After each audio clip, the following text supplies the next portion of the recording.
خاتون کا shopping bag پھٹ گیا، اس میں سے ایک سرخ سیب نکلا، سڑک پر گرا اور لڑکنے لگا۔ خاتون نے بیگ فوراً سنبھال لیا۔ میرا موٹر سائیکل اس موٹر سائیکل کے پیچھے تھا۔ وہ غالباً میاں بیوی تھے اور سیب خرید کر گھر جا رہے تھے۔ خاوند موٹر سائیکل چلا رہا تھا جبکہ بیوی گود میں سیبوں کا بیگ رکھ کر بیٹھی تھی۔ بیگ پھٹ گیا اور اس میں سے ایک سیب نکل کر سڑک پر لڑکنے لگا۔ سڑک پر راشتہ درجنوں گاڑیاں، موٹر سائیکل اور سائیکل گزر رہے تھے۔ مجھے محسوس ہوا سیب کسی نہ کسی ٹائر کی زد میں آ کر چور ہو جائے گا، مگر سیب ہر گاڑی، ہر ٹائر سے بچتا ہوا تیزی سے آگے بڑھا اور لڑکتا ہوا سڑک کے کنارے پہنچ گیا۔ کنارے پر پلی تھی اور پلی پر ایک بھکاری بیٹھا تھا۔ سیب لڑکتا ہوا بھکاری کے قریب آیا اور گیند کی طرح اچھل کر اس کی رینج میں آ گیا۔ بھکاری نے سیب اچکا، اپنی میلی اور گندی قمیض کے ساتھ رگڑ کر صاف کیا اور کچر کچر کھانے لگا۔ وہ آسمان کی طرف دیکھ کر مسکرا بھی رہا تھا۔ میں نے موٹر سائیکل روک لی، اسے سلام کیا اور اس سے پوچھا یہ سیب تم تک کیسے پہنچ گیا؟ بھکاری نے کہکا لگایا اور بولا میں نے ابھی اللہ سے شکوہ کیا تھا، یا باری تعالیٰ تیرے بندے کو سیب کھائے ہوئے مدت ہو گئی ہے، اگر تم مہربانی کر دو تو میں بھی جاتے موسم کا سیب چکھ لوں۔ اور پھر پتہ نہیں کہاں سے یہ سیب آیا اور اچھل کر میرے ہاتھ تک پہنچ گیا۔ بھکاری اس کے بعد شکر ادا کرنے لگا۔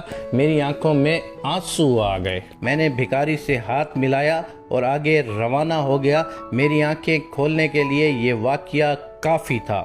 مجھے یہ واقعہ چند دن قبل کسی دوست نے سنایا۔ یہ ایک عام سا معمولی واقعہ تھا، لیکن میں کیونکہ آج کل قرآن مجید کا ترجمہ پڑھ رہا ہوں لہذا سیدھا میرے دل میں یہ جا کر لگا۔ اللہ تعالیٰ پورے قرآن مجید میں اپنے احسانات، معجزوں اور رحمتوں کا ذکر کرتا ہے۔ وہ بار بار کہتا ہے تمہارا رب صرف میں ہوں، اور جب تک میں نہ چاہوں دنیا میں کوئی کسی کو کچھ دے سکتا ہے اور نہ ہی کوئی کسی سے کچھ چھین سکتا ہے۔ بس تم میرا شکر ادا کیا کرو اور اپنی غلطیوں اور نادانیوں پر توبہ کرتے رہا کرو۔ میں جوں قرآن پڑھتا جا رہا ہوں میری آنکھیں کھلتی جا رہی ہیں۔ یہ روشنی، یہ رغبت اور یہ ہدایت بھی صرف اور صرف اسی کی عنایت ہے۔ یہ بھی صرف اسی کا کرم، اسی کا رحم ہے۔ اللہ نے قرآن مجید میں 2 بار فرمایا نصیحت کو صرف عقل والے قبول کرتے ہیں۔ کیا شاندار اور لازوال فرمان ہے۔ بے شک عقل اور نعمت اللہ کی بہت بڑی عنایت ہے، ہم اس کی مرضی اور اجازت کے بغیر اس کا نام تک نہیں لے سکتے۔ میں نے بہرحال اس حالت میں یہ واقعہ سنا اور میری آنکھوں میں آنسو آ گئے۔ اللہ تعالیٰ کس طرح چھوٹے چھوٹے واقعات سے اپنے ہونے کا ثبوت دیتا ہے۔ میرے پاس چند برس قبل ایک گورا سیاہ آیا۔ یہ اسکردو ایکسپلور کرنے پاکستان آیا تھا۔ کسی دوست نے اس کا میرے ساتھ رابطہ کروا دیا۔ میں نے اس کے سامنے چائے اور پکوڑے رکھ دیے۔ وہ بڑی دیر تک دونوں چیزوں کو دیکھتا رہا اور پھر شرما کر پوچھا کیا آپ اپنے تمام مہمانوں کو یہی 2 چیزیں پیش کرتے ہیں؟ میں نے مسکرا کر جواب دیا نہیں، یہ پہلا موقع ہے۔ ہم عموماً اپنے مہمانوں کو چائے کے ساتھ میٹھا پیش کرتے ہیں۔ میری بیوی نے آج اچانک بغیر کسی وجہ کے پکوڑے بنا دیے اور میں نے یہ اٹھا کر آپ کے سامنے رکھ دیے۔ اس نے پہلو بدلا اور بولا میں اسکردو میں چند لوگوں کو دودھ والی چائے کے ساتھ یہ چیز پکوڑے کھاتے دیکھتا تھا۔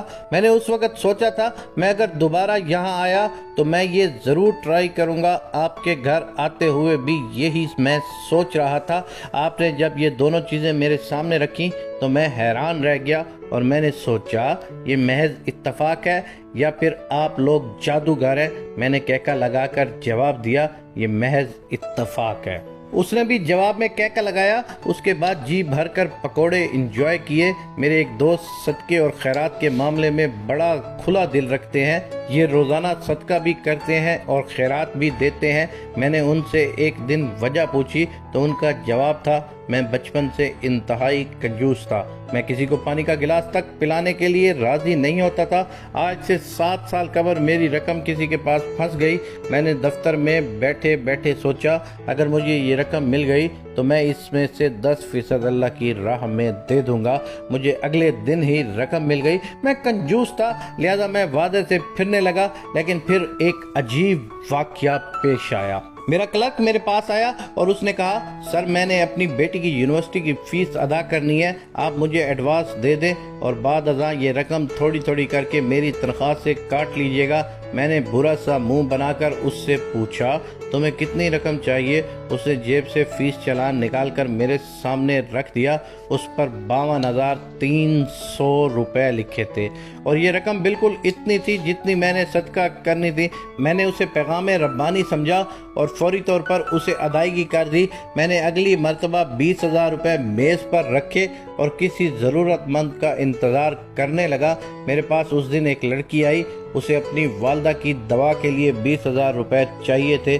میں نے نوٹ اسے تھما دیے اور اس کے بعد میں روانہ ہو گیا۔ یقین مانو کہ اس دن سے لے کر آج دن تک نہ میری کبھی کوئی رقم ڈوبی ہے اور نہ ہی میرے پیسے کو کسی نے کھایا ہے، کیونکہ میں نے تہیہ کر لیا تھا کہ میں اپنی انکم کا 10% اللہ کی راہ میں ضرور دیا کروں گا۔ وہ دن ہے اور آج کا دن ہے، میری زندگی میں سکون ہی سکون ہے۔